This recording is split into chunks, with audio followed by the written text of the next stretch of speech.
अस्सलाम वालेकुम। और दोस्तों कैसे हैं आप? मैं अब्दुल सैफ। दोस्तों आज की वीडियो में हम कर्नाटका में जो मसला चल रहा है हिजाब के बारे में, उसी पर गुफ्तगू करेंगे। तो आपको तो खबर ही है, व्हाट्सएप के ज़रिए सभी तक ये बात पहुंच चुकी है कि कर्नाटका की यूनिवर्सिटी में मुस्लिम बच्चियों को बुर्का पहन कर आने या हिजाब बांध कर आने से रोका गया, जिस पर लड़कियों ने कहा कि ये हमारा हक है और हम बगैर हिजाब के कॉलेज में नहीं आएंगे। तो वो हिजाब और बुर्के में आई लड़की है। तो ये सब बातें तो आपको मालूम ही है। और फिर कल वहाँ लड़कों ने इकट्ठे होकर जो नारेबाजी की है, जय श्री राम के नारे लगाए हैं, और एक लड़की जो तन्हा, बिल्कुल उसके आसपास कोई दूसरी लड़की भी नहीं है, वो अपनी स्कूटी से उतरती है, उसके कंधों पर पीछे बैग टंगा हुआ है, पढ़ने के लिए वो आई है। उसको देखकर और ज़ोर ज़ोर से उन्होंने नारे लगाने शुरू कर दिए जय श्री राम के। फिर उस लड़की ने अल्लाह अकबर के नारे लगाए। जाहिर सी बात है, जब कोई अमल करेगा तो उसका रद्द अमल भी सामने आएगा, एक्शन का रिएक्शन तो होता ही है। खैर, ये तो फिर भी अच्छा रिएक्शन था। मैं ये कहना चाहता हूँ लोगों से जो इस मामले को हवा दे रहे हैं, चाहे वो हिजाब पर पाबंदी लगाने वाले हों, चाहे वो नारेबाजी करने वाले हों, कि आखिर आपको तकलीफ़ क्या है, क्या परेशानी है। ये तो ह्यूमन राइट्स हैं। हर मज़हब के मानने वाले को ये हक है कि वो अपने मज़हब का पालन करे, अपनी मजहबी चीज़ों पर अमल करे, जो भी उसके तरीक़े हैं वो उस पर अमल करने का पूरी तरह हकदार है। और फिर सबसे बड़ी बात यह है कि ये तो एक ऐसा अमल है जिससे किसी को परेशानी है ही नहीं, किसी को तकलीफ ही नहीं है। हाँ, अगर कोई ऐसा अमल हो किसी मज़हब में जिससे दूसरों को परेशानी हो रही हो, तब तो बात समझ में आती है कि देखिए, आपके इस अमल से मुझे परेशानी है। आप बीच रात में उठ के, रात को 2 बजे उठ के इतनी ज़ोर ज़ोर कुरान पढ़ रहे हैं कि मेरी नींद ख़राब हो रही है, तब तो बात है उसकी सही कि भाई इतनी ज़ोर से कुरान मत पढ़िए आप कि दूसरे की नींद ख़राब हो। और ये तो इस्लाम में मना है, इतनी ज़ोर से तिलावत नहीं करनी चाहिए, इतनी ज़ोर से नहीं पढ़ना चाहिए कि किसी दूसरे की नींद ख़राब हो।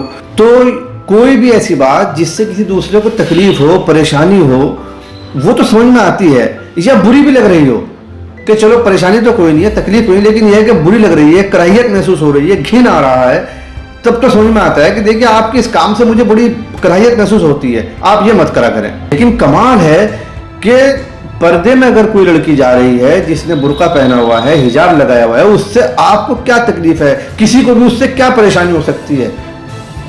कोई परेशानी नहीं है। सिर्फ और सिर्फ मकसद क्या है कि इस्लाम के मानने वालों को हैरेस किया जाए, उन्हें परेशान किया जाए, बस ये मकसद है और कोई मकसद नहीं। और इसके लिए उन्हें पैसे मिलते हैं, और जहां पैसे नहीं मिलते हैं वहां उनके दिमागों में जहर भरा जाता है। और ये इस्लाम के खिलाफ भरा हुआ जहर ही है जो उनके दिमागों में भरा गया और अब उनकी जबान से निकल रहा है।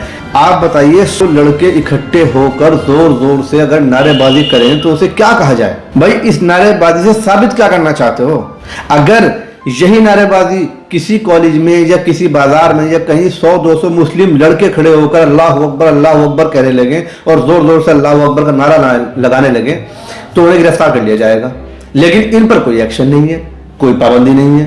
और फिर आप देखिए कि ये किसके खिलाफ एक्शन ले रहे हैं, किसके खिलाफ नारेबाजी कर रहे हैं। एक ऐसा अमल जो लड़की को बाकायदा पर्दे में रखता है, जो लड़की की इज्जत की हिफाजत करता है, जो लड़की के जिस्म को ढकने का काम करता है। भाई, क्या तुम चाहोगे कि तुम्हारी माँ बहन नंगी फिरे? अगर तुम्हें देश की सभ्यता बचाने का इतना ही शौक है और तुम चाहते हो कि देश में बेहयाई ना हो, बेगैरती ना फैले, फहाशी ना उभरे, नंगापन ना आए, तो सबसे पहले जाके अजंता एलोरा की मूर्तियों पे पर्दे चढ़ाओ, उनको ढको जाके, कि वो जो देखता है जाकर उसकी आंखें शर्म से झुक जाती हैं। वो बेहयाई नहीं है। फिर मजहबी मामलात में दखल देने की ज़रूरत क्या है? कोई आदमी क्या खाता है, क्या पहनता है, इससे तुम्हें क्या तकलीफ है? बहुत से तो अपने धर्म के चक्कर में नंगे घूमते हैं, उन पर तो कभी तुम एक्शन नहीं लेते। उनके बारे में तो कभी किसी ने खड़े होकर नारेबाजी नहीं की कि नंगे घूम रहे हैं, और हकीकत में वो गलत है। आप खुद बताइए, बदतमीजी नंगा घूमने में है या कपड़े पहनकर अपने आप को ढक कर चलने में है? लेकिन बताइए, कभी कहीं हुआ है ऐसा? ये जो बाबा नंगे घूमते हैं, इनके ऊपर किसी ने एक्शन लिया हो? बाकायदा वहाँ औरतें भी होती हैं, बच्चे भी होते हैं, बड़े भी होते हैं, लेकिन उनको कोई परेशानी नहीं है, वो घूम रहे हैं नंगे घूमते हो। अब कहाँ है वो सभ्यता बचाने वाले लोग? اور رہی بات پردے کی، تو آج بھی راجستھان میں بہت سی عورتیں گھونگھٹ کو نیچے کر کے ہی رکھتی ہیں، وہ بھی اپنا چہرہ ڈھک کر چلتی ہیں۔ مسلمان لڑکیوں کو بے حجاب کرنے کی خواہش رکھنے والے ذرا راجستھان میں جا کر ان کے گھونگھٹ نوچ کے دکھائیں، کہیں ان سے کہ آپ کیوں گھونگھٹ میں اپنا چہرہ ڈھک کے رکھتی ہیں، ہٹائیے اس گھونگھٹ کو، پھریے بے پردہ ہو کر۔ لیکن ان سے کہنے کی کسی میں ہمت نہیں ہے۔ اب کورونا کے بعد سے سبھی لوگ ماسک لگانے لگے ہیں، مرد عورتیں بچے سب ماسک لگاتے ہیں، اور ماسک بھی تو ایک حجاب ہی کی شکل ہے، بس حجاب یہ ہے کہ اوپر سر سے بھی ڈھکا رہتا ہے، یوں لپیٹتے ہیں، ماسک صرف یوں لگا ہوا ہے چہرے پر آپ کے، تو یہ ماسک بھی ہٹوا دے پھر عورتوں کے، اگر انہیں اتنا چہرہ دیکھنے کا شوق ہے سب کے۔ کمال اس بات کا ہے کہ حکومت کوئی ایکشن ہی نہیں لے رہی۔ اب کورٹ میں سنوائی چل رہی ہے، جبکہ معلوم ہے کہ 2 مہینے ایگزام میں رہ گئے ہیں ان بچوں کے، اور یہ کہا گیا تھا کہ 2 مہینے ایگزام میں ہے، ایگزام ہونے کے بعد اس پر معاملے کو سنوائی ہو جائے گی، اسے فی الحال ٹال دیا جائے، جو حجاب کے اوپر پابندی لگانا چاہتے ہیں ان کو ابھی روکا جائے، اور 2 مہینے کے بعد اس معاملے کی سنوائی کورٹ میں کی جائے۔ لیکن نہیں، ابھی کر دیا معاملہ، دیکھو ابھی سنوائی چل رہی ہے، بچوں کی پڑھائی کا نقصان ہو رہا ہے۔ کس طرح کے لوگوں کے ہاتھ میں اب دیش ہے کہ جنہیں پڑھائی سے ایسی دشمنی ہے کہ کورونا کے نام پہ اسکول بند کر رکھے ہیں، بچے اسکول نہیں جا پا رہے ہیں، اور جہاں جا رہے ہیں وہاں ایسی پریشانیاں کھڑی کر رہے ہیں۔ یہ لوگ عجیب قسم کے لوگ ہیں۔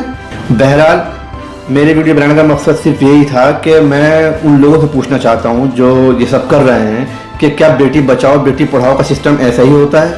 کیا اسی طرح بیٹیاں بچائی جاتی ہیں؟ کیا اسی طرح بیٹیاں پڑھائی جاتی ہیں؟ اور پھر سب سے بڑی بات وہی جو میں نے شروع میں کہی تھی کہ پریشانی کیا ہے؟ اصل تو پریشانی اگر ہونی چاہیے تو اس سے ہونی چاہیے کہ جو کوئی اپنے آپ کو ننگا دکھا رہا ہے۔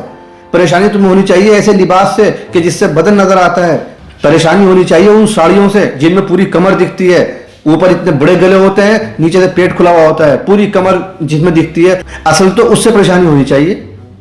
کیوں؟ کیونکہ عورت پردے میں رہتی ہے تبھی محفوظ رہتی ہے۔ کتنی عجیب سی بات ہے، مطلب جو ادننگی عورتیں پھرتی ہیں بازاروں میں سڑکوں پر، ان کو تو تم نہیں کہتے ہو کہ بھائی اپنا آپ کو ذرا ڈھک کے چلا کرو، یہ اچھا لباس نہیں ہے، اور جو اپنا آپ کو ڈھک کر چل رہی ہے اس سے تمہیں پریشانی ہو رہی ہے۔ اور یہ کوئی نئی بات نہیں ہے، سینکڑوں سال سے اسی طرح اسلام پر اعتراضات کرتے آ رہے ہیں لوگ باگ، اور اپنے منہ کی کھاتے ہیں، کیونکہ دنیا میں اسلام سے بہترین کوئی مذہب ہے ہی نہیں۔ اسلام خالص دین فطرت ہے، انسان کیا چاہتا ہے، انسان کو کیسے رہنا چاہیے، اور انسان کی زندگی کیسی ہونی چاہیے، یہ سب کچھ اسلام ہی کے اندر ہے، اسلام ہی سکھاتا ہے۔ باقی کسی مذہب میں اتنی باریکیوں کے ساتھ زندگی کے اوپر بات نہیں کی گئی جتنے کہ اسلام مذہب میں کی گئی ہے۔ یہ ایک لمبا موضوع ہو جائے گا، اس پہ انشاءاللہ پھر کبھی ویڈیو بنائیں گے ہم کہ آخر اسلام دین فطرت کیسا ہے اور کوئی مذہب ایسا کیوں نہیں ہے، اس پر انشاءاللہ اگلی ویڈیو میں بات کریں گے۔ آج کی اپنی اس ویڈیو میں تو میں سرکار سے یہی اپیل کرنا چاہوں گا کہ ایسی باتوں کو روکا جائے، ایسے لوگوں پر ایکشن لیا جائے جو اس طرح حرکتیں کرتے ہیں، اور اس سے ملک کا نام خراب ہوتا ہے، پوری دنیا میں اپنے دیش کی چھوی خراب ہو رہی ہے۔ بھائی سب کے اپنے اپنے مذہب ہیں، سب کے اپنے اپنے معاملات ہیں، ہم جب کسی کو نہیں کچھ کہہ رہے ہیں تو کوئی ہمیں کیوں کہہ رہا ہے؟ سب کی اپنی مرضی ہے، کوئی مندر میں جا کے پوجا کر رہا ہے، کوئی مسجد میں جا کے نماز پڑھ رہا ہے، کوئی ساڑی پہن کے پھر رہا ہے، اس کا پیٹ بھی دکھ رہا ہے، کمر بھی دکھ رہی ہے، گلے بھی دکھ رہے ہیں، بڑے بڑے گلے پہن رکھے ہیں، وہ پورے اپنے جسم کی نمائش کر رہی ہے، ٹھیک ہے، اس کی مرضی ہے، کر رہی ہے۔ کوئی اگر برقعے میں جا رہی ہے، حجاب پہن کے جا رہی ہے تو اس کی مرضی ہے، وہ جا رہی ہے، آپ کو کیا تکلیف ہے، کیا پریشانی ہے آپ کو؟ بہرحال آج کی ویڈیو میں اتنا ہی، انشاءاللہ اگلی ویڈیو میں پھر حاضر ہوں گے، تب تک کے لیے خدا حافظ۔